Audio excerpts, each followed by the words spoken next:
देख लिया आप सबने, वो रुक्मी उस यश के साथ ही भागी है। छी छी छी, इस शर्मी की हद हो गए, हद हो गए। अरे उस यश के साथ ही भागना था तो इतना बड़ा नाटक करने की क्या जरूरत थी। अब देखो जीजू साहब लिख के बता रही है, अरे के हमने उसको पकड़ के हवेली में बिठा रखा था क्या? हमने तो उसे इस हवेली से पहले ही निकाल दिया था, जब उसके पेट में यश का पाप पड़ रहा था। देख लिया आप सबने क्या किया है रुक्मी ने। और असार, तू ही लेकर आई थी ना उसे गांव से यहाँ वापस, वो भी रणबीर की सहमति से। अरे जीजी है रसाल की, कभी भी रसाल को अपने बहन की याद सताने लगेगी तो फिर ले आएगी उसे हवेली में। अब वो अठे क्यों आएगी?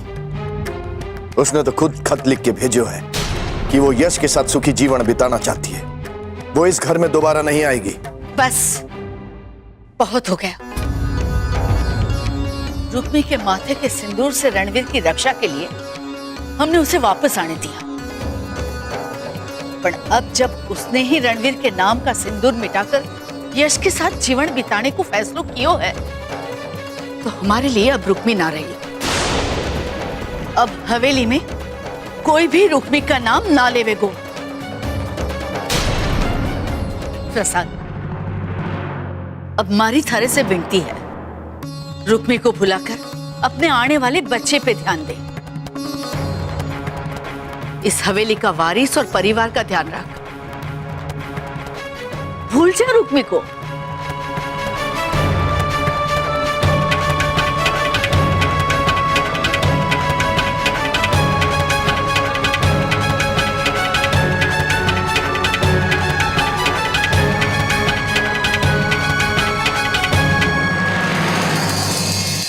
चाहे देर से ही सही, पर हमने जो सोचा वो कर ही लिया।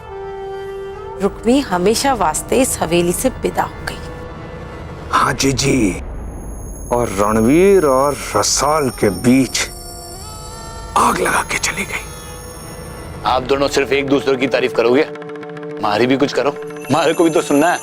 अरे भांजे, सब थारी मेहनत और लगन से ही तो हुए है। जीजी, अब इस खुशी के लिए मेरे को इनाम दे दो, तो पचे मैं अपने भांजे के लिए दूसरी खुशखबरी सुनाऊं।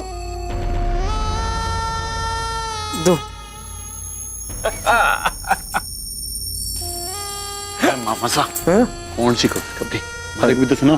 अरे भांजे, तू बहुत जल्दी पिता बनने वाला है।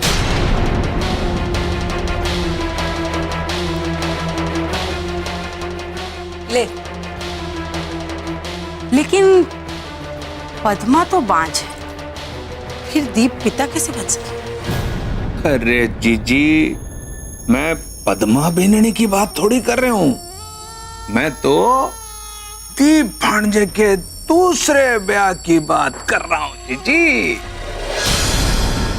बस आप तो जीजी हाँ कर दो, सारी तैयारियां क्यों हो जाएगी। सुमित, तूने कोई छोरी देख रखी है? अरे आप छोरी देखने की बात कर रहे हो जीजी? मैं तो एडवांस में उसके माँ बाप से भी मिलके आ गया हूं।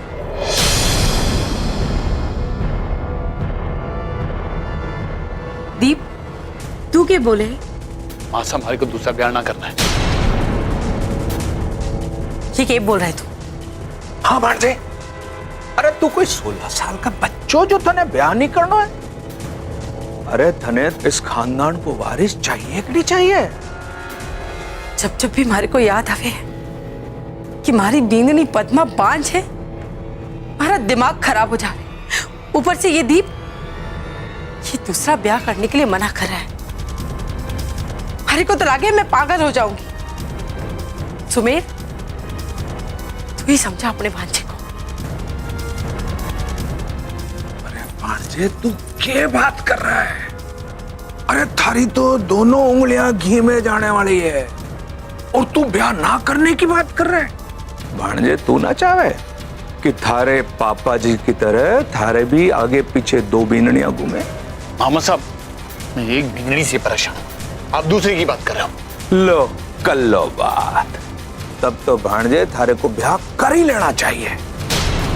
अब पद्मा ठाकुरों की छोरी है, पढ़ी लिखी है, मॉडर्न है, हर बात में मीन मेख निकाले।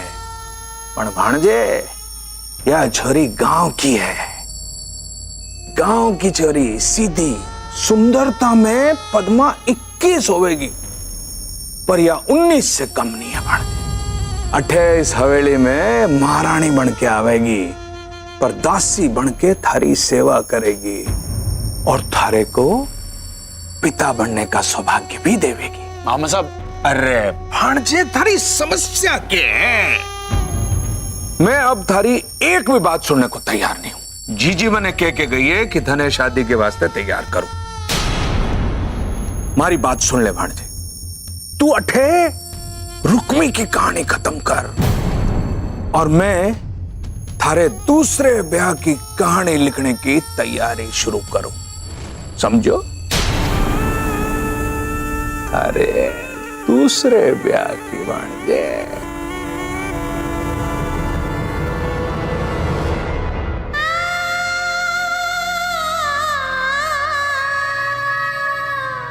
चुप हो जा साल, चुप हो जा। रुक्मी ये हवेली अपनी मर्जी से छोड़कर गई है और यश को अच्छी तरह से पता है कि रुक्मी कट्टे, पर क्योंकि रुक्मी ने उसे सौगंध दी है तो वो किसी भी हालत में हमें तो कभी ना बतावेगा कि रुक्मी कट्टे हैं। अजय जी, ये चिट्ठी में जो लिखी है ना, भारत दिल उसे मारने को तैयार ना। जीजी ने आशु के साथ अपना घर बसाना ही होता ना, तो वो तो बहुत पहले हवेली छोड़कर जा सकती थी। दसाल, उस दिन भी तो रुक्मी जाने को तैयार थी, याद है? जब थारे और उसके बीच बन्नासा को लेकर कहासुनी हो गई थी, वो थारी भलाई वास्ते जा रही थी उस दिन और तूने उसे रोक लिया। हो सके कि उसने सोचियो कि आज के बाद वो थारे और बन्नासा के बीच में कभी ना आना चाहे और इसी वास्ते वो थारे से बिना बताए हवेली छोड़कर चली गई। अरे कुछ समझ में ना आ रहा है जीजी। इतना जरूर जानू कि जो मैंने देखी है वो सच ना हो सके। जीजी ऐसा ना है कि मैं रुक्मी जीजी ने ना जानू, मैं उन्हें जानू और यही वजह है कि उनकी ये लिखाई पर मैं यकीन ना कर पा रही। कभी कभी इंसान अपने आप को आईने में देखकर भी ना पहचान पाए कि वो क्या सोच रहा है, क्या चाहे। तारी जिज्जी भी तो इंसान है ना, उसे भी तो अधिकार है अपने जीवन में फैसला लेने का। देख रसाल, अगर रुक्मी खुश है तो उसे खुश रहने दे और तू अपने होने वाले बच्चे और अपने बारे में सोच, क्योंकि जे तू ना खुश रहेगी तो थारी जिज्जी कभी ना खुश रह पाएगी। तू आराम कर, मैं चलूं।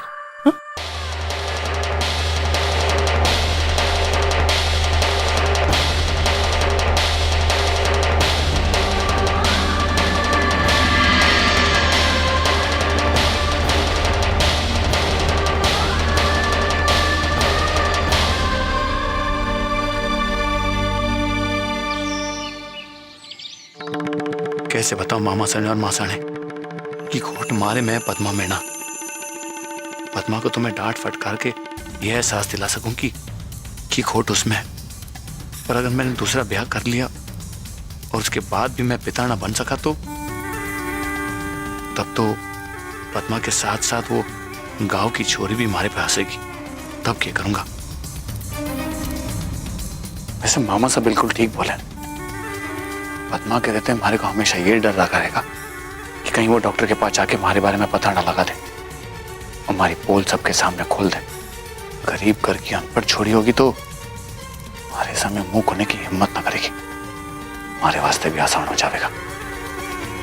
उससे पहले हमारे को पद्मा से तलाक लेना होगा, उससे हमेशा के लिए छुटकारा भी मिल जाएगा और हमारी कमजोरी पर पर्दा भी रहेगा।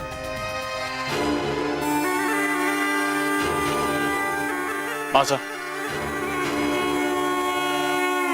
साहब, मैं दूसरा ब्याह करने के लिए तैयार हूं।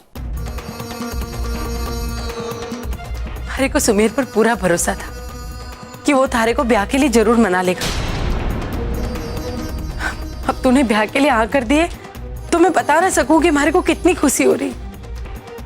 अब थारे दूसरे ब्याह के बाद थारे को अपने पोते का मुंह देखना नसीब होगा।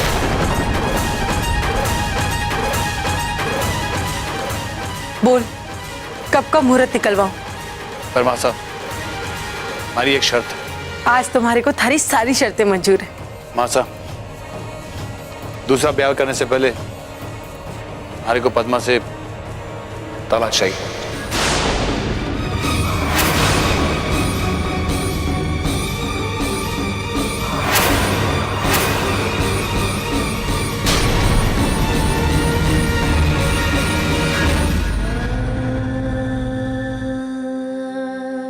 हे कान्हा, हमारी बहन रसाल तक हमारा संदेश जरूर पहुंचा देना। दीप सिंह ने भले ही वो बांसुरी मिटा दियो है, पर जब रसाल वो खत पढ़े तो उसने बचपन की बात जरूर याद दिला देना। कैसे हम दोनों बहनें नींबू रस से कागज पर लिखकर एक दूसरे ने संदेश भेजा करते थे, और उस कागज पर आग की हल्की सी ताप पड़ते ही सारी लिखावट दिखाई देने लग जाती थी। कान्हा, आप ये कर सको हो, आप ये चमत्कार कर सको हो कान्हा। हमारी रसाल तक हमारा संदेश पहुंचा सको हो। हमारी मदद करो कान्हा, हमारी मदद करो।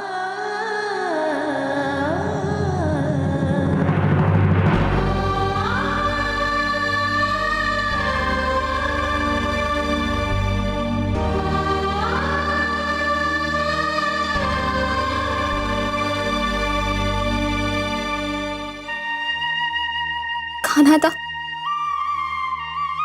सबको कहना है कि जीजी अपनी मर्जी से हारी और अपनी खुशी वास्ते आशु के साथ चली गई, पर भारा जी ये मारने को तैयार ना है। आप मारे को बताओ कि सच्चाई क्या है। जीजी अपनी मर्जी से ना गई है, उसका सबसे बड़ा सबूत तो आप हो, क्योंकि जीजी जब भी अट्ठे से गई है आपको अपने साथ लेकर गई है। उस दिन जब वो हमारे सामने अट्ठे से जाने की तैयारी कर रही थी तब भी आपको अपने साथ रखा था।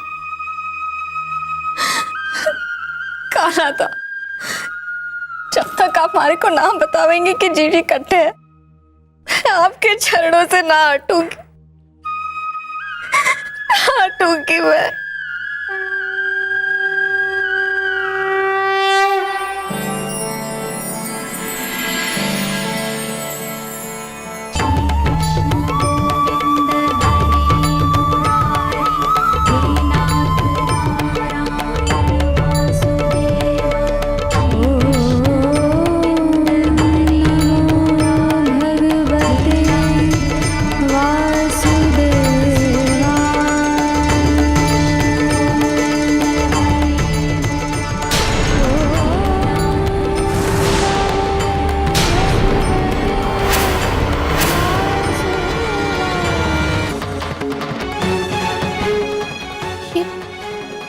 के लिखे हुए पहले तो ये चिट्ठी में ना था।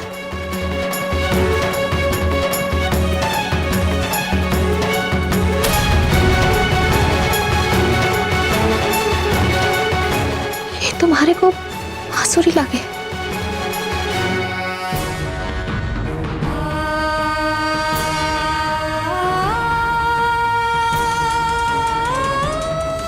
अरे जीजी, ये कैसे हुआ? चमत्कार, पहले सिर्फ बांसुरी थी, अब कान्हा जी भी आ गए। अरे पगली, ये चमत्कार ना है तो फिर? अरे नींबू के रस से कागज पे लिखने पर कागज बिल्कुल साफ दिखे हैं, पर जब कागज में थोड़ी सी ताप दिखाओ तो लिखावट दिखे हैं।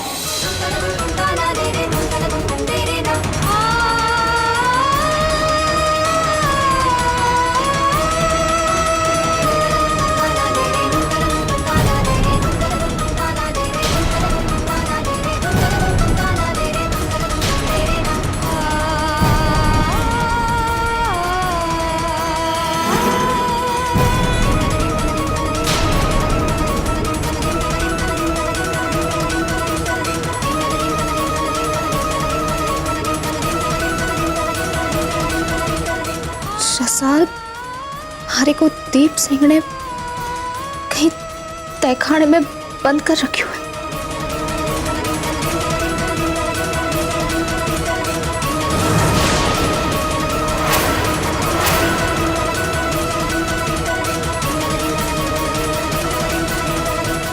कान्हा दा, आपने हमारे को सच्चाई बताकर अपनो चमत्कार दिखा दी। मैं भी मानने को तैयार ना थी कि जीजी आशु के साथ भाग गई। कान्हा, आप ही हमारी मदद करो जीजी को खोजने में, हमारे को रास्ता दिखाओ। मैं अपनी जीजी ने बचा के दीप भाईसा की असलियत पूरे घर वालों के सामने लाकर रखूंगी।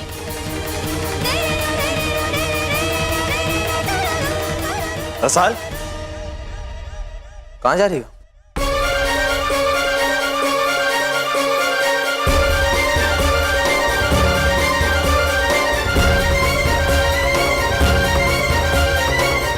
क्या हो रहा है? ठाकुर साहब, जीजी ने जो ये खत लिखे हुए वो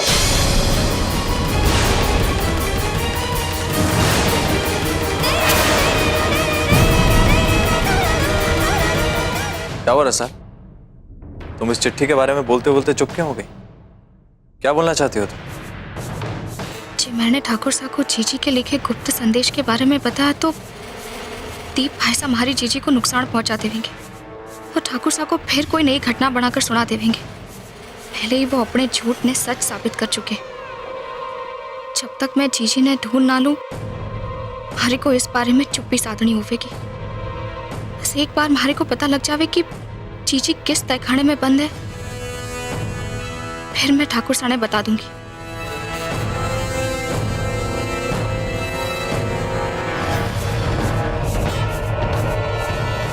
रसाल, चुप क्यों हो? बोलो ना। अब भी तुम कुछ बोलना चाहती हो क्या रुक्मी की चिट्ठी के बारे में? क्या कहना चाहती हो कि रुक्मी ने चिट्ठी में जो लिखा है वो सच नहीं है, सच कुछ और है? अब बोलो, चुप क्यों?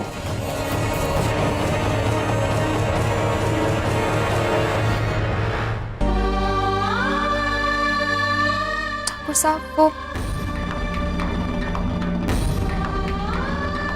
जीजी के लिखे इस खत ने बार बार पढ़कर अब हमारे को भी यकीन हो गया कि जीजी आशु के साथ गई। और हमारे को तकलीफ इस बात की है कि जीजी को आशु के साथ ही जाना था तो हमारे कहने पर वो हवेली क्यों आई थी? बस यही एक बात हमारे को सता रही है और कुछ ना है ठाकुर साहब। अरे बेंदनी, थारी जीजी थारी खुशियां छीनना चाहती थी और जब उसकी चाल का बांटा फूट गया तो भाग गए अपने यार के साथ। और तू भी हट्टी हो चरित्रहीन औरत के लिए अपना और हमारे भाई का जीना दुबर कर रही है। अरे कब तक पढ़ती रहेगी चिट्ठी ने? हाँ रसाल, तुमने देखा ना रुक्मी कितनी मौका परस्त औरत निकली। मेरे नशे का फायदा उठाकर अपने उस यार यश के साथ मिलकर उसने कितनी घिनौनी हरकत की। हमारे हंसते खेलते संसार में आग लगाना चाहती है वो। भूल जाओ उसे रसाल, और ये चिट्ठी फेंक दो, वरना इसे पढ़ पढ़कर तुम बार बार परेशान होती रहोगी और सोचती रहोगी उसके बारे में। देखो इसे मत सोचो इसके बारे में। बिंदनी, हमारा भाई बिल्कुल ठीक बोला। और रुक्मी तो चली गई यश के साथ। काहे तू अपने आप को और हमारे भाई को दुखी कर रही है? उस रुक्मी ने एक बुरा सपना समझ के भूल जा अपने कमरे में आराम कर। अरे ले जाना अपने बिंदनी ने। चलो रसा, चलो।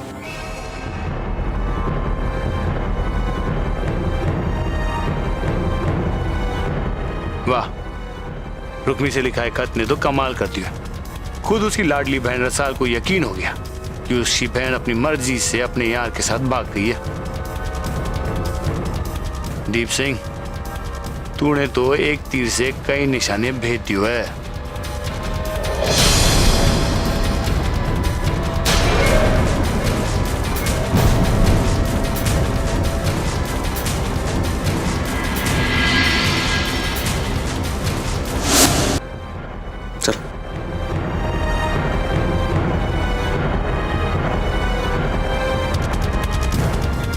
वाह, रुक्मी से लिखा है खत ने तो कमाल कर दिया। खुद उसकी लाडली बहन रसाल को यकीन हो गया कि उसकी बहन अपनी मर्जी से अपने यार के साथ भाग गई है। दीप सिंह, तूने तो एक तीर से कई निशाने भेज दिए है।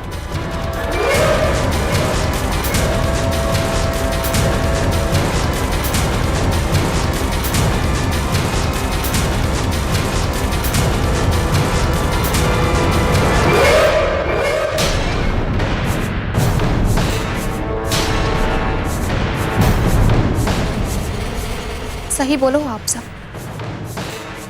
कब तक मैं इस खतने देखकर दुखी होती रहूंगी?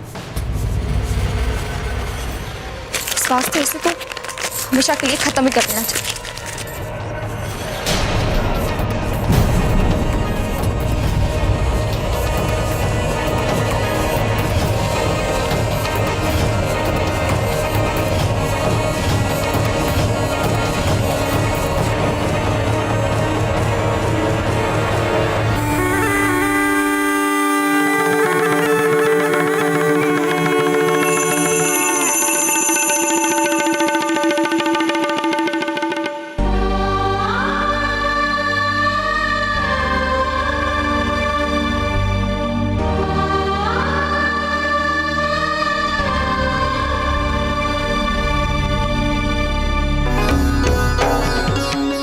शुक्र है कि जीजी का लिखा गुप्त संदेश दीप भाईसा के हाथ ना लगा।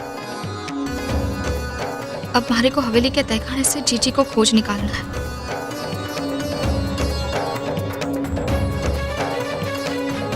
बेशक रसाल, तुमने रुक्मी के लिखी वो चिट्ठी फाड़कर फेंक दी है, लेकिन अब भी तुम अपसेट हो और मैं समझ सकता हूं। तुम्हारी जिंदगी में रुक्मी और मैं दोनों बहुत अहमियत रखते हैं और हम दोनों ने तुम्हारे दिल को ठेस पहुंचाई है।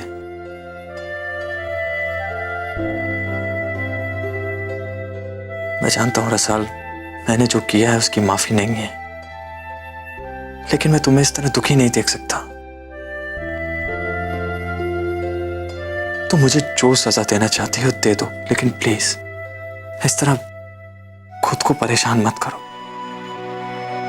कम से कम हमारे होने वाले बच्चे के लिए ही सही, पर खुश रहो प्लीज।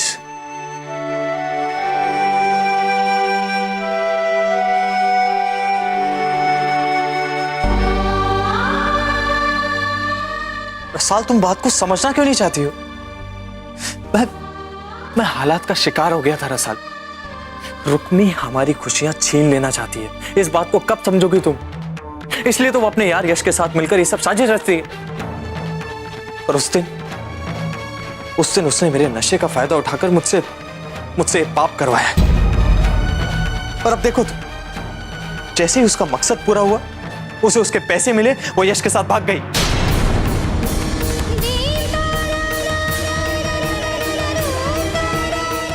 मैं मानता हूं रसाल कि इसमें गलती मेरी भी है। मुझे इस तरह नशे में नहीं बहकना चाहिए था, लेकिन हो गई गलती मुझसे। और मैं सच कह रहा हूं रसाल, अपनी इस गलती के लिए मैं जिंदगी भर प्रायश्चित करने के लिए तैयार हूं। बस मैं तुम्हें इस तरह दुखी नहीं देख सकता। प्लीज रसाल, मुझे सिर्फ एक मौका दे दो।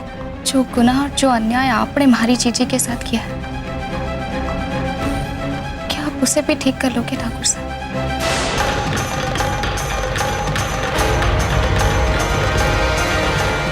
रसाल, तुम जानते हो कि सच्चाई क्या है, फिर भी अपनी जीजी की फिक्र हो रही है तुम्हें।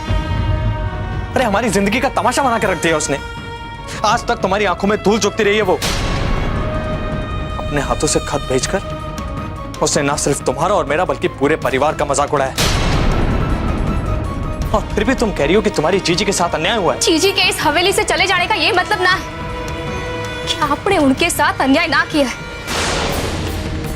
मैं आपको प्रायश्चित करने का एक मौका जरूर दूंगी और उसके बाद आपके किए को भी भुला दूंगी, लेकिन उस वास्ते आपको रुक्मी जीजी ने अपनी बींदड़ी होने को दर्जो देना होगा। रसाल, ये बात साबित हो चुकी है कि रुक्मी ने यश के साथ मिलकर मुझे फंसाया है ताकि तुम्हें तकलीफ हो, ताकि हमारे रिश्ते में दरार आए। इस बात को क्यों नहीं समझ रही हो तुम? बार बार मुझे ही दोषी ठहराया जा रही हो। बस बहुत हो गया रसाला। आज के बाद मैं तुम्हारे मुंह से उस चालबाज का नाम भी नहीं सुनना चाहता। ठीक है ठाकुर साहब, जी आपको यही फैसला है तो आज के बाद मैं भी आपसे इस बारे में कोई बात ना करना चाहूँ।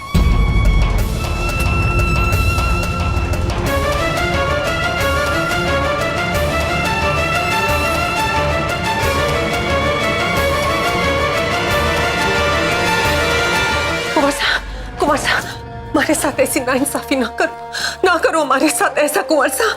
अरे मैंने फैसला कर लिया, दिमाग मत खराब कर तू। मासा आप समझाओ ना इन्हें। जे मैं इनको बाप पढ़ने का सुख ना दे पा रही तो इसमें हमारी क्या गलती है मासा? बच्चा देना या ना देना ये सिर्फ ईश्वर के हाथ में, इसमें हमारी कोई गलती नहीं। आप समझाओ ना मासा, बोलो ना उनसे। गलती थारी ही है। जे ईश्वर ने थारे को बांझ बनाकर भेजा है, तुम्हारा छोरा क्यों निसंतान है?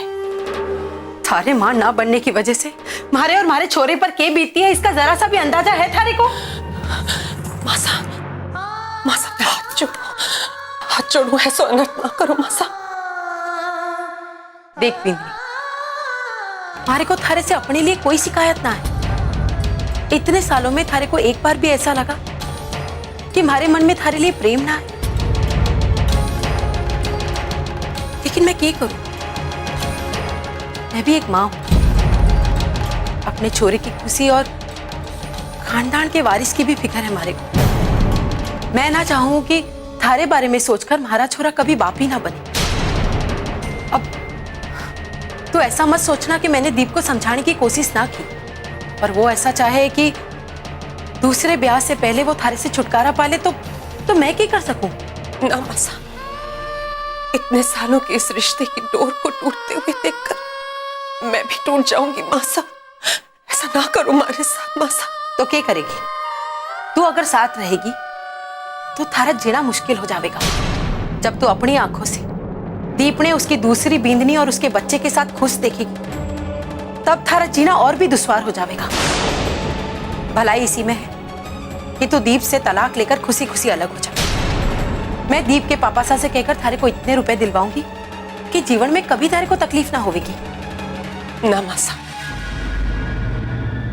मारे को पैसों की कोई लालसा ना। हाँ भाई, तू ठाकुरों की बेटी है, थारे मैके में रुपए पैसे की क्या कमी? लेकिन रुपए पैसों से गृहस्थी ना चले, खानदान को वंश बढ़ाने से गृहस्थी चले, और थारे से अलग होकर ही हमारा छोरा खुश रह सके, और तू भी उससे अलग होकर खुश रहना। मासा, शादी के फेरे लेते समय सिर्फ एक जीवन ना 7 जन्मों में साथ निभाने की कसम खाई थी हम दोनों। फिर कैसे अलग हो जाऊं मासा, आप ही बताओ मारे को। और उस कसम के साथ ये भी तो कहा था कि जब भी थारे बीन पे मुसीबत आएगी तू अपने बीन वास्ते जान भी दे देगी। तो समझ ले, आज थारा वो वचन पूरा करने का समय आ गया है। तू अपने बीन से अलग होकर उसके सर से मुसीबत टाल सके। बस अब मैं थारे से कोई और बहस ना करना चाहूं। मैं अपने छोरे के फैसले के साथ। पद्मा, अब तू तय कर ले कि किस दिन कोर्ट जाकर तलाक के कागज पर दस्तखत करने, क्योंकि हमारे को दीप के ब्याह की तारीख पक्की करनी है।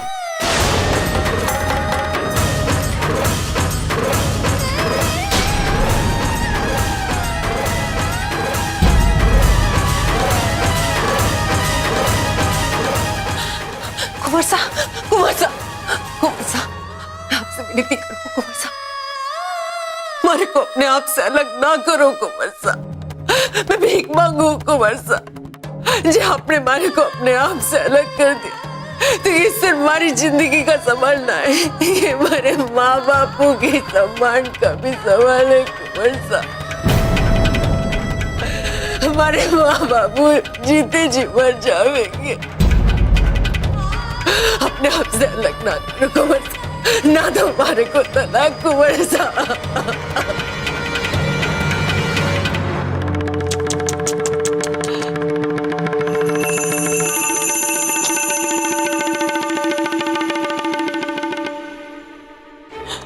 आज से तू एकदम भीगी बिल्ली बनकर हमारे सामने आंसू बहा रही। क्या हो गया? कल तक तो शेरनी बनकर हमारे सामने दहाड़ रही थी, बात बात पर पंजा मार रही थी तू। क्या हो गया थारे को? आज क्या मैंने थारे से अलग होने की बात की? थारी अकल ठिकाने आ गई? लेकिन अब कोई फायदा ना है, थारे इस तरह रोने गिड़गिड़ाने से कोई फायदा ना है, क्योंकि मैंने सोच लिया है कि मैं थारे जैसे बींदड़ी के साथ एक पल भी ना रहना चाहूं। इसलिए मैं अपनी पसंद की दूसरी बींदड़ी ले आऊंगा जो हमारे से कभी सवाल ना करेगी, और जब मैं कहूंगा उसे हुक्म मानकर पूरा कर देगी।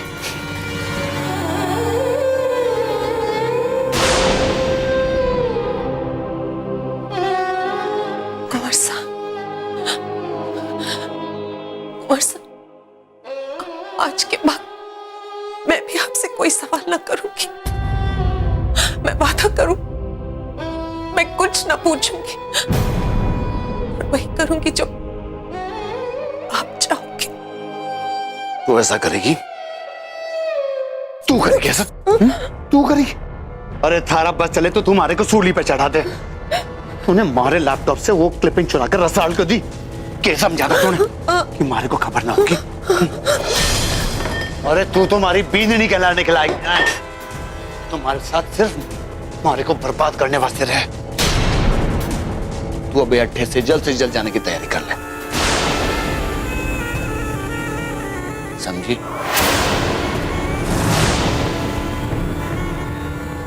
कुंवर साहब, कुंवर साहब रुक जाओ। कुंवर साहब, कुंवर साहब, कुंवर साहब हमारी बात सुनो। कुंवर साहब, कुंवर साहब।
की चाबियों का गुच्छा लेकर आती। इस तहखाने की चाबी भी उसी गुच्छे में होगी।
करूँ? इसमें तो खाने की चाबी ना है।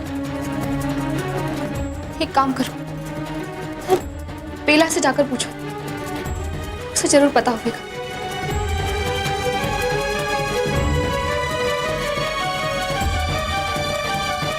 हवेली की सारी चाबियां इसी गुच्छे में रहे हैं ना? जीजी इसी में रहे हैं। तो फिर इसमें तहखाने की चाबी क्यों ना है? हाँ जीजी, शायद चाबियां कुंवर दीप सिंह जी के पास हो सके हैं, क्योंकि कुछ दिन पहले उन्हें तहखाने में कुछ काम था तो उन्हीं ने ली थी। उनके अलावा और कोई ना जावे है तहखाने में। क्यों? अब मारे को क्या पता जीजी। कहते हैं कि वठे उनके बिजनेस को सामान रखियो है। मैं जानो हूँ के बिजनेस है उनको। हमारी जीजी ने बंदी बनाकर रखियो है वहां। हमारे को किसी भी तरह दीप भाईसा के पास से वो चाबी हासिल करनी ही होगी। जीजी आप क्या सोच रही हैं? आपको क्यों चाहिए तहखाने की चाबी? वठे तो हवेली के कामकाज की कोई चीज ना है। हाँ वो मालूम है हमारे को, और हमारे से ज्यादा सवाल पूछने की थारे को कोई जरूरत ना है। जब तू अपनी आंखों से दीप ने उसकी दूसरी बींदनी और उसके बच्चे के साथ खुश देखी, तब थारा जीना और भी दुश्वार हो जाता। दीप का दूसरा ब्याह तय कर।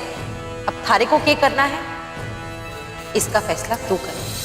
थारे को जो करना था तूने कर लिया। अब मैं थारे से तलाक लेकर दूसरी बींदी ले आऊंगा। और उस कसम के साथ ये भी तो कहा कि जब भी थारे बींद पे मुसीबत आएगी तू अपने बींद वास्ते जान भी दे देगा। तो समझ, आज थारा वो वचन पूरा करने का समय आ गया।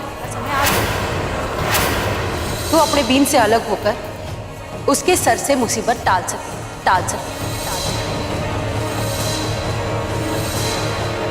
जब तू अपनी आंखों से दीप ने उसकी दूसरी बींदनी और उसके बच्चे के साथ खुश देखेगी, तब थारा जीना और भी दुश्वार हो जाता। दीप का दूसरा ब्याह तय कर। अब थारे को क्या करना है, इसका फैसला तू कर। थारे को जो करना था तूने कर लिया। अब मैं थारे से तलाक लेकर दूसरी बींदी ले आऊंगा।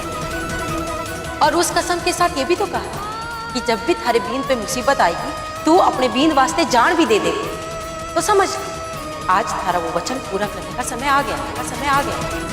अब मैं थारे से तलाक लेकर दूसरी बींदी ले आऊंगा।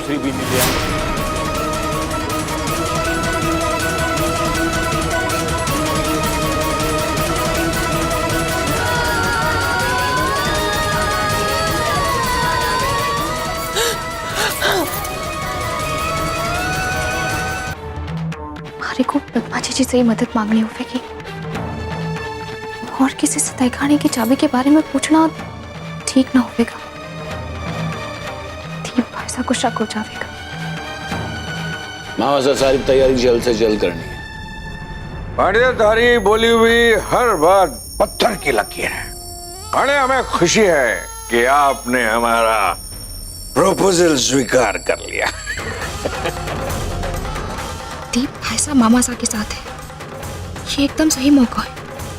मैं पद्मा जीजी से कहकर तहखाने की चाबी मांग सकूं।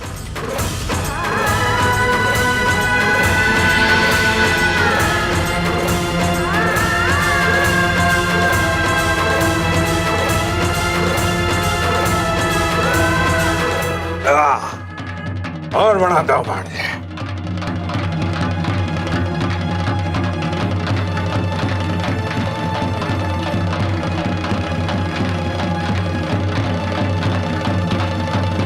पद्मा जीजी, जीजी, पद्मा जीजी, जीजी मेरा साल, जीजी दरवाजा।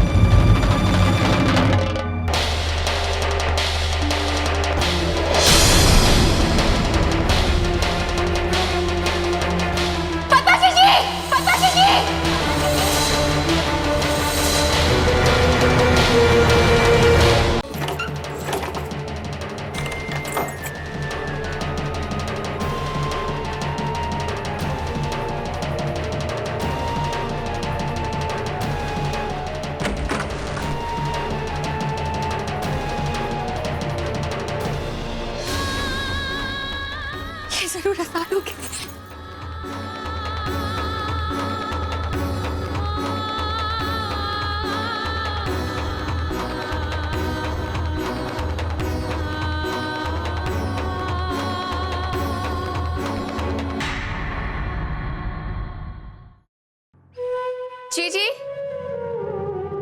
जीजी,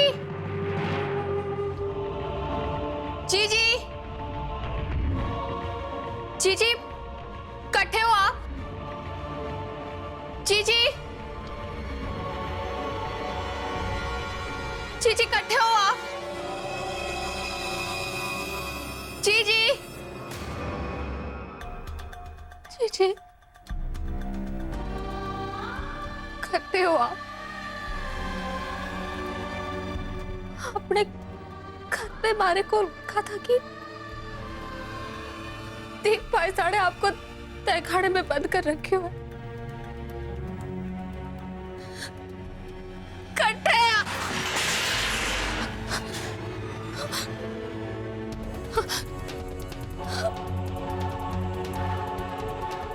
कट्टे हो आप जीजी,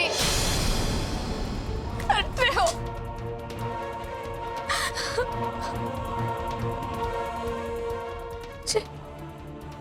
दीप भाई साढ़े आपको इस तहखाने में बंद ना रखे है तो कट्टे रखे है। जब तक मारी को आपका पता न चल जाता मैं किसी से कुछ ना कह सकूं। कट्टे हो जीजी आप, कट्टे हो।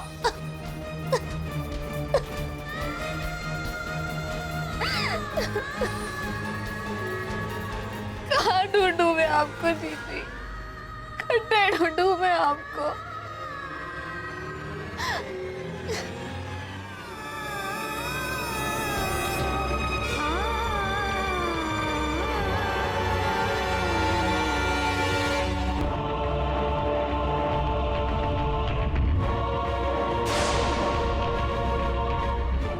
आंखें फाड़ कर क्या देख रही है? हाँ, मैं थारे लिए खाना लाई हूँ, ले खा ले, खा ले। हाँ,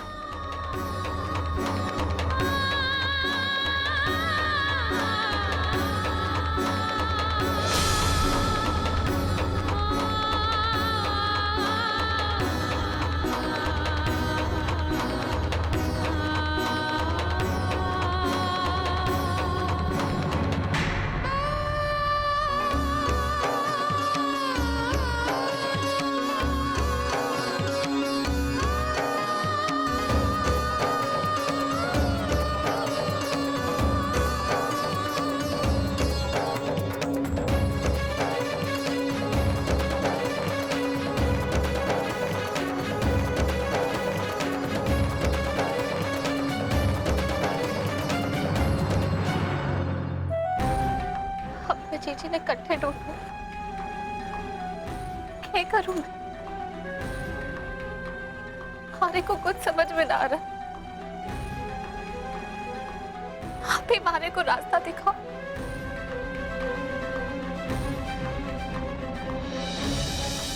मारे को जीजी तक पहुंचा दो।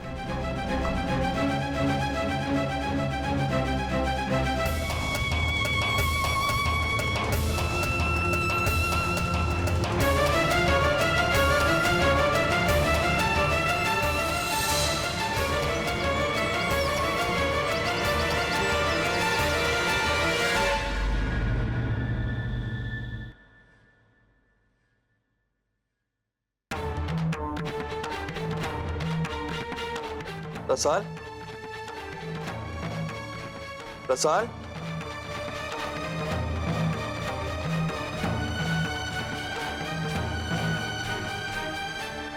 सुबह के 6:30 बज रहे, ये इतनी जल्दी उठ के क्या कर रही है?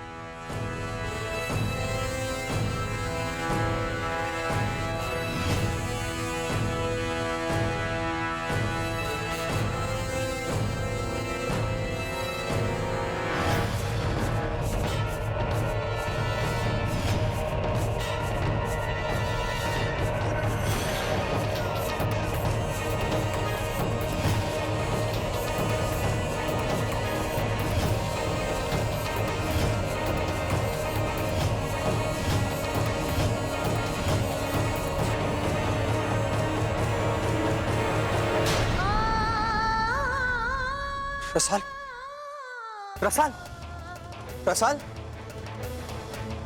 क्या हुआ रसाल? इसे तो बहुत तेज बुखार है। रसाल, रसाल।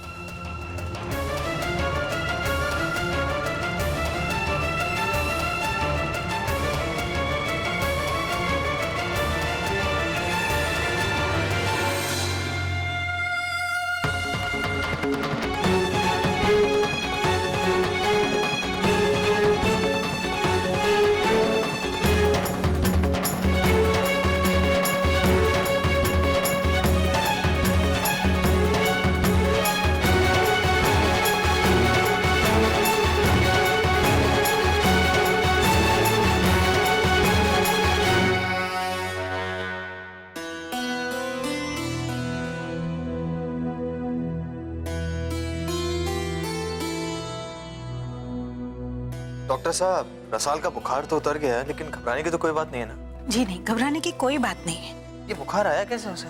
वो रात भर सोई नहीं है। May be stress. उन्हें अपना ध्यान रखना होगा। नहीं तो डॉक्टर साहब देखिए, फिलहाल उन्हें आराम की सख्त जरूरत है। माँ साहब, आप चिंता मत कीजिए। अब तो रसाल का बुखार भी उतर गया है। दरअसल कल रात को वो ठीक से सो नहीं पाई थी, इसलिए बुखार आ गया होगा। डॉक्टर साहब ने चेकअप कर लिया है, थोड़ी देर सोएगी तो ठीक हो जाएगी। फिर भी रणबीर, इस तरह बिंदनी का बार बार बीमार पड़ना क्यों ठीक ना है। वो इस तरह परेशान रहेगी तो उसे नींद ना आएगी, और यो घनी चिंता की बात है। ये बिल्कुल ठीक कह रही हैं। ठकुराइन का इस तरह परेशान रहना उनके और होने वाले बच्चे दोनों के लिए हानिकारक है। आपको उनके खाने पीने का, उनके सोने का और ज्यादा ध्यान रखना होगा। मैंने आपसे पहले भी कहा था और अब फिर से कह रही हूँ, सबसे जरूरी बात है ये देखना कि उन्हें किसी तरह की कोई परेशानी ना हो, वो हमेशा खुश रहें। अच्छा, अब मैं चलती हूँ।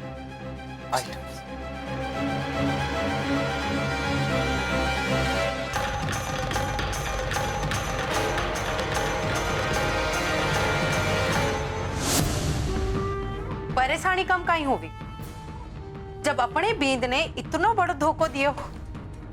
रुक्मी की कोख भर के। एक बहन को दूसरी बहन से घणो प्यार है, पर कब तक एक बहन दूसरी बहन को अपनी सौतन बनाकर छाती पर मूंग दलने देगी? बड़ी आई थी अपनी जीत जी की तरफदारी करने वाली। अब ये परेशानी तो जिंदगी भर उसका पीछा ना छोड़ेगी। अच्छा, हमारा काम तो और आसान हो गया।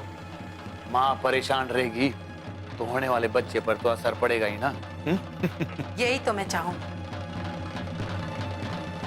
रणबीर की संतान इस हवेली की वारिस ना होगी, दीप की संतान होगी।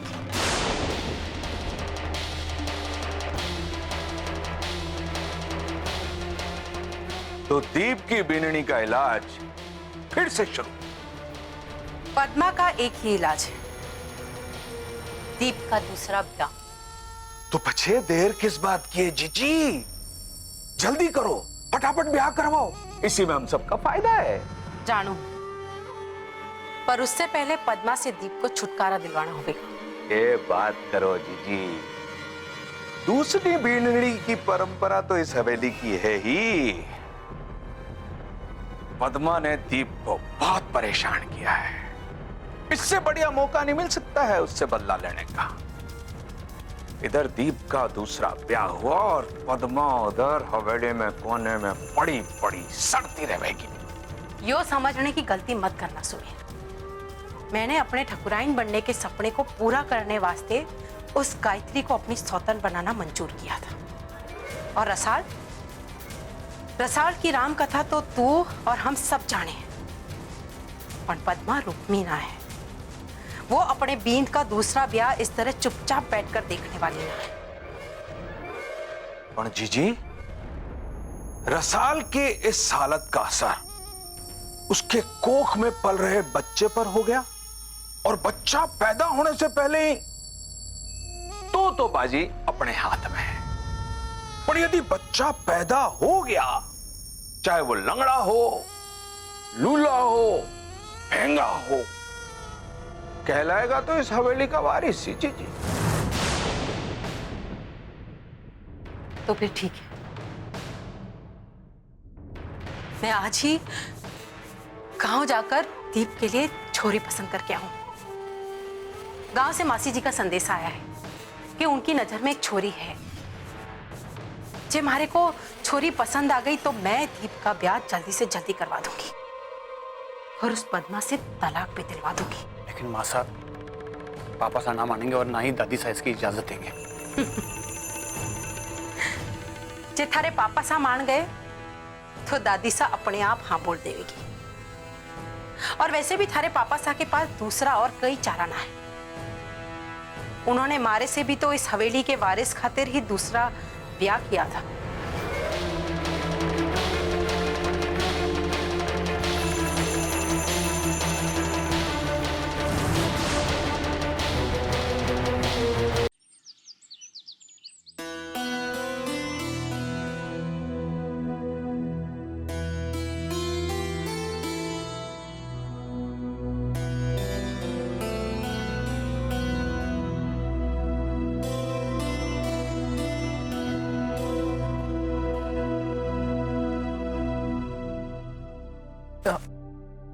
उठो मत, तुम्हें आराम करना चाहिए।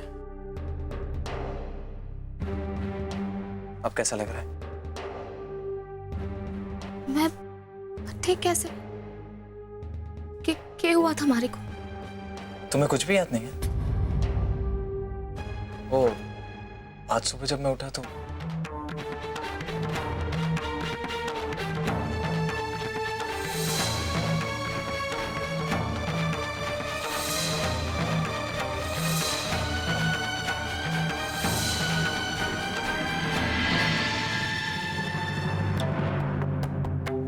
तुम मुझे बताओ रसाल, अगर आज अचानक मेरी नींद नहीं खुलती तो तुम वहां 1-2 घंटे और पड़ी रहती, बेहोश, इस तरह बुखार में तपती हुई। अगर तुम्हें कुछ हो जाता तो मैं क्या करता? जो गुजर चुका है उसके लिए कब तक परेशान होती रहोगी रसाल? कब तक अपनी और हमारे होने वाले बच्चे की जान को खतरे में डालती रहोगी तुम? बात को समझो रसा, मैं तुम दोनों के बिना नहीं जी पाऊंगा, नहीं जी पाऊंगा। हमारे को माफ कर दो ठाकुर साहब। माफ तो तुम मुझे कर दो रसा। अगर कल रात को रुक्मी को लेकर हम दोनों के बीच में बहस नहीं हुई होती तो शायद ये आई एम सॉरी रसा। अब मैं तुमसे रुक्मी को लेकर कभी बहस नहीं करूंगा।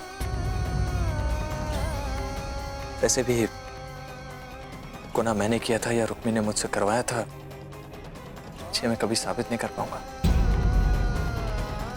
इसलिए अब ये सब बातें करके तुम्हें परेशान करने का कोई मतलब नहीं। ऐसा ना कहो ठाकुर साहब। तो फिर मुझे वादा करो, आज के बाद तुम अपना और हमारे होने वाले बच्चे का ध्यान रखोगे। प्रॉमिस करो मुझे। आप चिंता ना करो,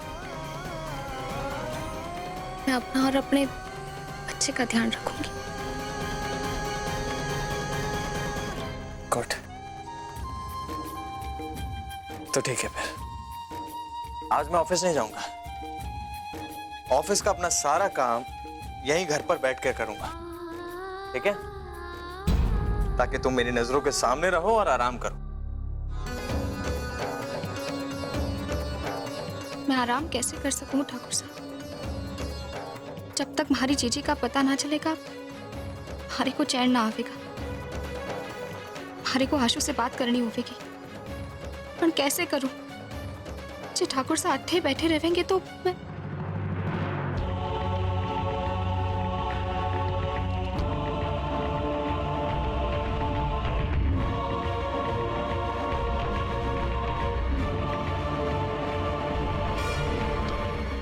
अरे तुम क्यों उठ गई?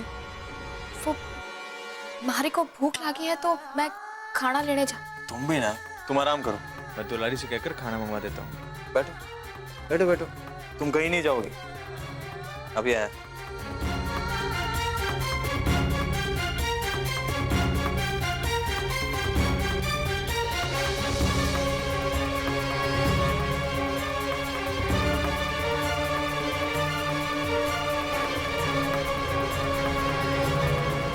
दुलारी, दुलारी। रणबीर के हुयो? बींदनी वास्ते कुछ चाहिए तो दुलारी मासा के पैर दबा रही है, मरने बता दे, मैं ले आया हूँ। मासा दरअसल मैं नहीं चाहता कि आज रसाल किसी भी काम के लिए बिस्तर से उतरे, इसलिए सोचा कि दुलारी से कहकर उसका खाना हाँ, तू ठीक कहे। तू जा, मैं दे हूँ। बिंदनी जितना आराम करेगी उतना अच्छा है। जी। तू जा। ये बताओ रसाल, कल जो चिट्ठी आई थी। अशोक, हमारे को जीजी की घनी चिंता हो रही है।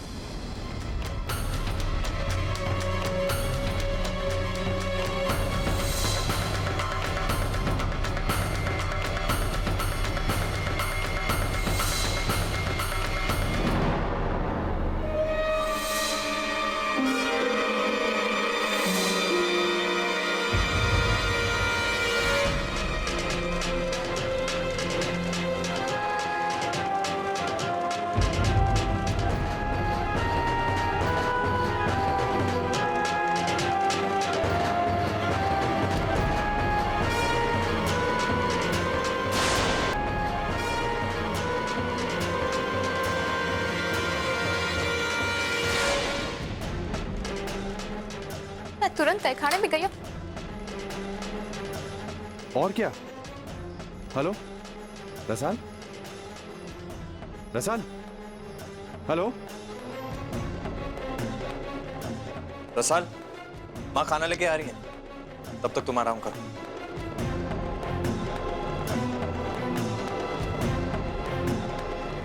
फोन कट गया और बात भी अधूरी रह गई।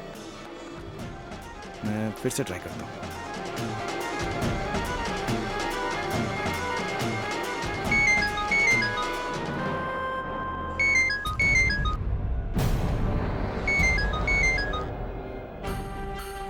किसका फोन है?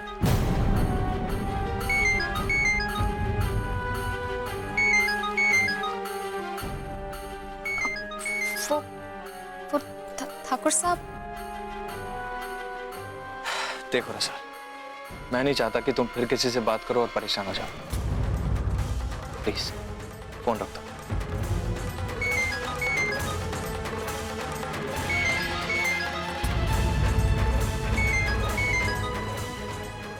ठीक है, मैं बोल देता हूं कि तुम बात नहीं कर पाओ।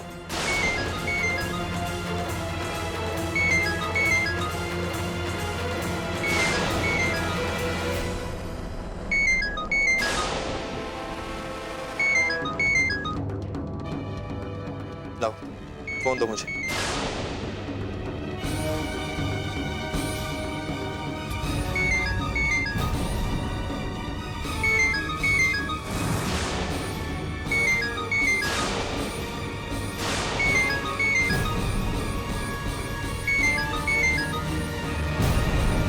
रसाल, फोन बज रहा है, फोन दो मुझे। ठाकुर साहब। अरे ऐसा किसका फोन है जो तुम्हें ही बात करनी है? दिखाओ। बापू, बापू को फोन है। वो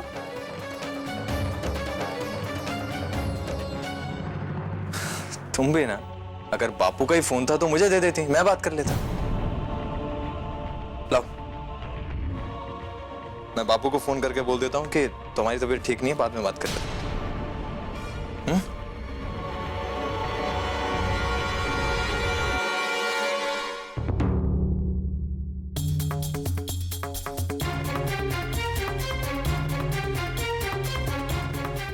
ना ठाकुर साहब, बापू को बताने की कोई दरकार ना है, वो बेकार में परेशान हो जाएंगे। जब उनको दोबारा फोन आएगा तो मैं बात कर लूंगी। आप चिंता ना करो, मैं ज्यादा देर तक बात ना करूंगी।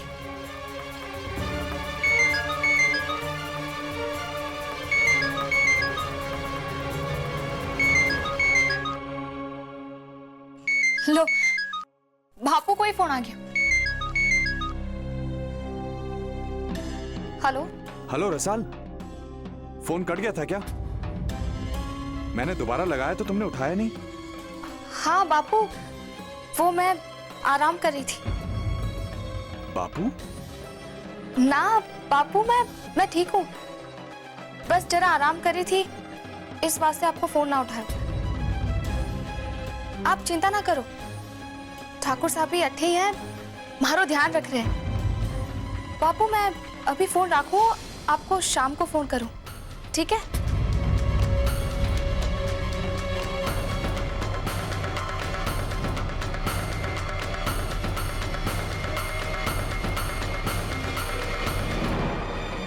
चलो अब आराम कर लो।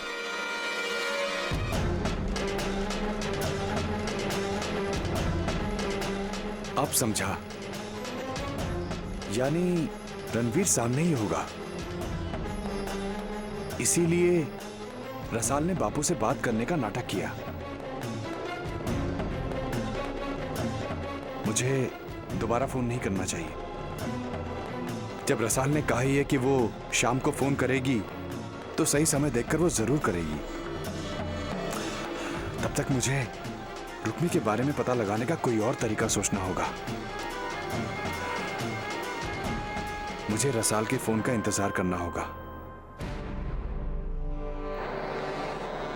अरे काहे परेशान है भांजे? किस बात की चिंता है तारे को? रुक्मी से थारे को डर था, लेकिन अब रुक्मी थारे कब्जे में है भांजे। मामू साहब, कब्जे में होकर भी कोई फायदा ना है। जब तक वो हमारे को उस फाइल के बारे में बता ना थे ना, मैं उसे मार भी ना सकूं। इस छोरी ने घना परेशान कर रखा है हमारे को। हर समय माथे पर तलवार लटके, पल पल ये डर लगा रहे थे कि मारे से पहले घर वालों को फाइल न मिल जावे। तो चिंता की है भांजे, पर हाथ पे हाथ धरे बैठा तो नहीं रहा जा सकता है ना। किसी भी तरह रुक्मी से सच्चाई उगलवानी पड़ेगी भांजे। अरे थारी ताकत के सामने उसकी हिम्मत का बस नहीं चलने वाला है। कोई फायदा नहीं मामू साहब, आप तो जाने हो ये छोरी कितनी ढीठ है। अरे इतना मार खाने के बाद भी उसने कुछ ना बताया, क्योंकि वो जाने कि जब तक उसके पास वो फाइल है मैं उसका कुछ बिगाड़ ना सकूं। तो भांजे भूखा प्यासा रख उसको, दिमाग ठिकाने पर आ जाएगा। कोई फायदा नहीं मामा साहब, आधी जिंदगी उस छोरी ने गरीबी में बिताई है। इन लोगों को तो भूखे प्यासे रहने की आदत हो जावे। अरे भांजे तू तो ऐसी बात कर रहा है कि वो साक्षात दुर्गा का रूप हो। अरे एक छोटी मोटी दासी है वो तो, और तू तो भांजे ठाकुर दीप सिंह है। थारे मुंह से ऐसी बातें अच्छी नहीं लगे भांजे। बूंद बूंद करके पानी एक सॉलिड पत्थर पर पड़े है ना, तो पत्थर भी टूट जावे। या तो एक अदना सी औरत है। तू अपना टॉर्चर जारी रख, एक न एक दिन रुक्मी जरूर टूट जाएगी भांजे, समझो। आप ठीक बोलो मामा साहब, घी निकालने वास्ते उंगली टेढ़ी तो क्या, हाथ भी टेढ़ा करना पड़े तो मैं ना झुकूंगा।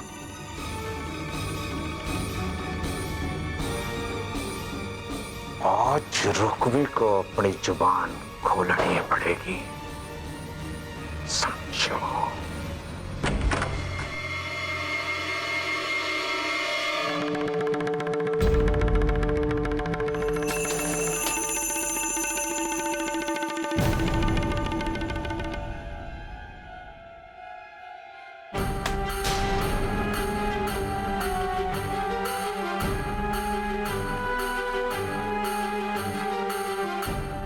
थारे को अब भी भरोसा हो रहा है कि कोई थारे को अट्ठे से आके बचावेगा, कि कोई चमत्कार होने वाला है। विश्वास है थारे को। थारी बहन को तो ये विश्वास हो गया है कि तू उस कमीने यश के साथ ना मुंह काला करके भाग गई है। उसका चेहरा देखने लायक था। अरे थारी चिट्ठी को अपने सीने से लगा कर रखी, रात रोती रही बेचारी, दुख में गेड़ी हो गई है। अब तो वो भी मान गई है कि तू थारे यार के साथ भाग गई है, इसलिए अब वो भी थारे को खोजने की कोशिश न करे। अब मैं थारे को अगर जान से भी मार दूं ना, किसी को कोई फर्क ना पड़ने वाला। इसीलिए सीधे सीधे बता दे क्यों फाइल कट है, नहीं तो चाकू घुसेड़ दूंगा थारे अंदर। बता। हंस कर रही है? मैं मजाक कर रहा हूं थारे साथ? क्या लग रहा है थारे को? नाटक चल रहा है या हमारे हाथों मरने की खुशी हो रही है थारे को? बता फाइल कट है। आप हमारी जान लेना चाहो ना, ले लो, पर चाहकर भी आप हमारी जान ना ले सकोगे कुंवर साहब। हमारे मरने से किसी को फर्क पड़े ना पड़े, पर आपको जरूर फर्क पड़ेगा, क्योंकि आपकी जान उस फाइल में अटकी है। और आप चाहे हमारी जान ले लो, पर मैं आपको कभी ना बताऊंगी कि वो फाइल कटे रखी है। हमारे से जबान लड़ाएगी? बता फाइल कटे। बता फाइल कटे। अरे बता। वैसे नहीं बताएगी। जल्दी बता कि फाइल कटे, नहीं तो थारे आधा चेहरा भी बिगाड़ दूंगा आज। जल्दी बता। अब मैंने डरना ना दिया कुंवर साहब, ना अपनी धमकियों से और ना मरने से। आप जो मर्जी में आए कर लो, पर मैं आपको कभी ना बताऊंगी। अब मैं थारे को बताऊंगा कि मारा डर क्या हुआ है। बता बता कट्टे रखिए फाइल। अरे बताओ कट्टे फाइल। तुम बोलती कहानी बोल। कब तक चुप रहेगी? बोल जल्दी।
जाने हमारे को इतनी घबराहट क्यों हो रही है, पता नहीं चीजें किस हालत में है।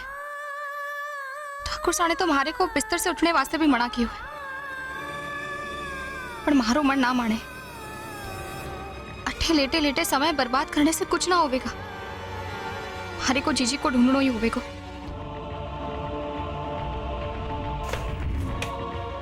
अरे तुम उठ क्यों गई? साल कुछ चाहिए क्या?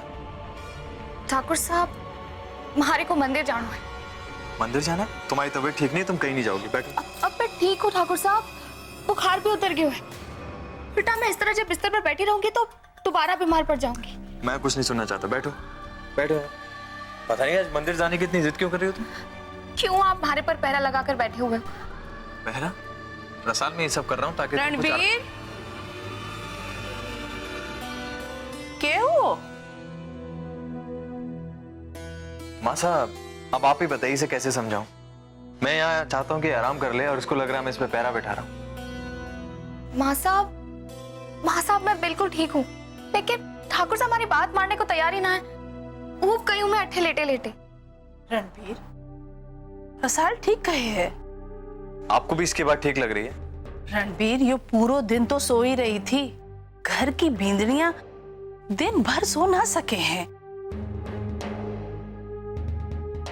बुखार कोनी मारी बात मान तो बींदनी ने घर में ही इधर उधर टहल लेने दे, शरीर को हवा लगेगी तो यो जल्दी ठीक हो जाएगी। मासा घर में घूमना फिरना अलग बात है, लेकिन इसे मंदिर जाना है घर के बाहर।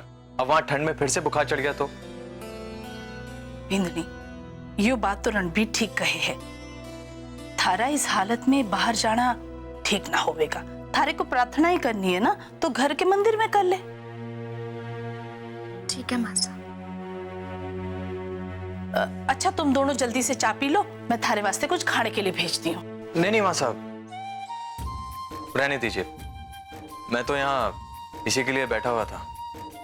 अब अगर ये ठीक है तो फिर मैं ऑफिस चला जाता हूँ। कुछ जरूरी काम है वो पूरे कर लूंगा। आप मारा गुस्सा चाय पर क्यों उतारो? अरे गुस्सा नहीं हुआ बा, मैं वापस जल्दी आना चाहता हूँ, इसलिए चाय पीकर टाइम वेस्ट नहीं करना चाहता हूँ, समझी? और हाँ, तुम हवेली के बाहर नहीं जाओगे और प्रार्थना करके सीधे वापस आओगे और आराम करोगे। तू शांति से जा, मैं हूं ना रसाल के पास। जी। रसाल, अब तो जल्दी से चाय पी ले और नीचे आ जा।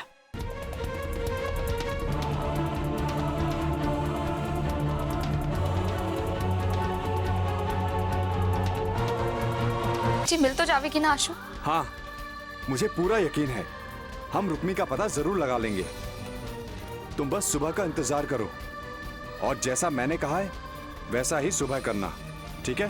आशु, कल सुबह करने वालों काम जी मैं अभी करूँ तो? तुम रिस्क क्यों लेना चाहती हो रसाल? बस एक रात की ही तो बात है। तुम सिर्फ अभी रुक्मी के लिए भगवान से प्रार्थना करो और विश्वास रखो, कल शाम तक रुक्मी हमारे साथ होगी।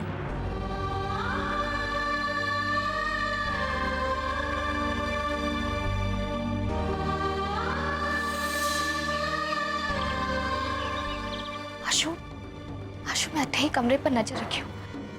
7 बजने वाले हैं। अब रोज की तरह दीप भाई साहब किसी भी समय मामा सा के कमरे से निकलेंगे और ताया सा के जगने से पहले अपने कमरे में जाकर सो जाएंगे। ठीक है रसाल, तुम होशियार रहना। आशु तुम चिंता ना करो, ये मौका मैं हाथ से ना जाने दूंगी। मुझे तुम पर पूरा विश्वास है, तुम जरूर कामयाब होगी। तुम बस अपना ख्याल रखना और काम होते ही मुझे फोन करना। मैं तुम्हारे फोन का इंतजार करूंगा, ओके? ठीक है आशु।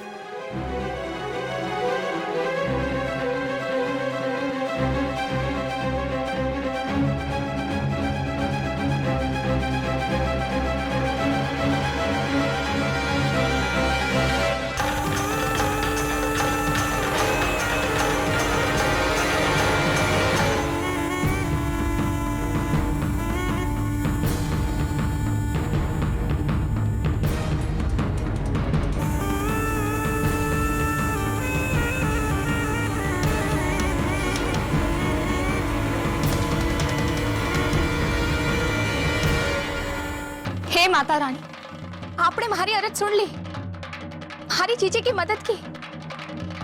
आपकी कृपा और आशीर्वाद से हमारी जीजी को हिम्मत मिली और वो उस जगह से निकल पाई जहां उन्हें कैद कर रखा था। आपकी लीला अपरंपार है। अब हमारी जीजी की जान को कोई खतरा ना है। हमारी जीजी आजाद है, आजाद है हमारी जीजी।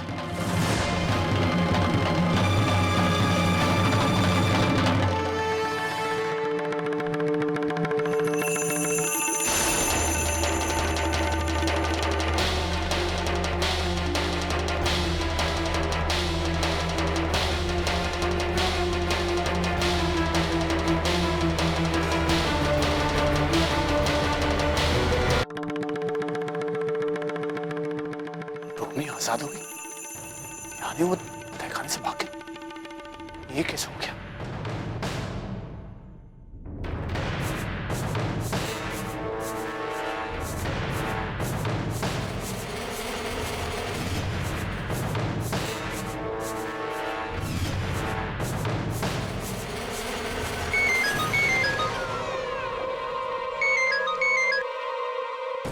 हाँ रसाल, काम हुआ?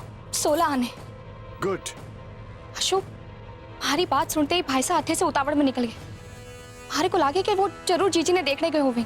यस, यही तो मैं चाहता था। रसाल, तुमने अपना काम कर दिया है, अब बाकी का काम तुम मुझ पर छोड़ो। मैंने तुमसे कहा था ना, टेलीकॉम डिपार्टमेंट का जो हेड है, जो मेरा दोस्त गौरव, हाँ, वो हमारी मदद करने के लिए मान चुका है। वो बस यहाँ आता ही होगा, फिर हम दोनों मिलकर रुक्मी का पता लगा लेंगे। आशु, जीजी मिल तो जावेगी ना? रसाल, तुम्हें मुझ पर विश्वास है ना? हाँ आशु। तो बस अब चिंता मत करो और मेरे फोन का इंतजार करो। जैसे ही मुझे कुछ पता चलता है मैं तुम्हें जरूर फोन करूंगा, ठीक है? माता रानी थारे को कामयाबी दे आशु।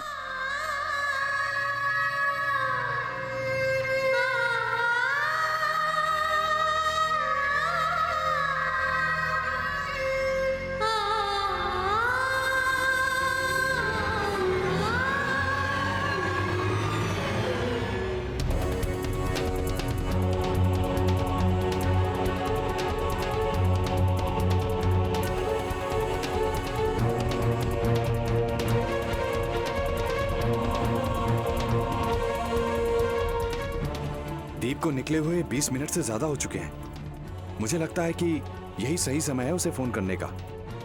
ठीक है।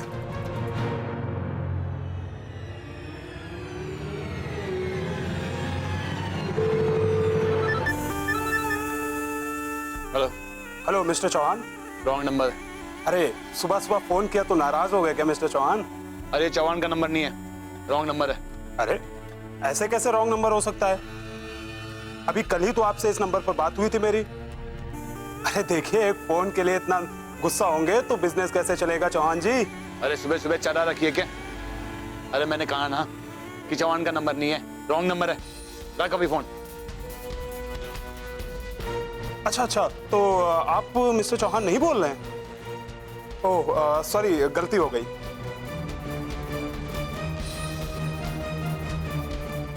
हेलो रवि, अभी अभी मेरे नंबर से जिस फोन पे मैंने कॉल किया है उसका नेटवर्क एरिया पता करके मुझे फौरन बताओ, जल्दी। बस कुछ ही घंटों में पता चल जाएगा कि दीप सिंह कहाँ है।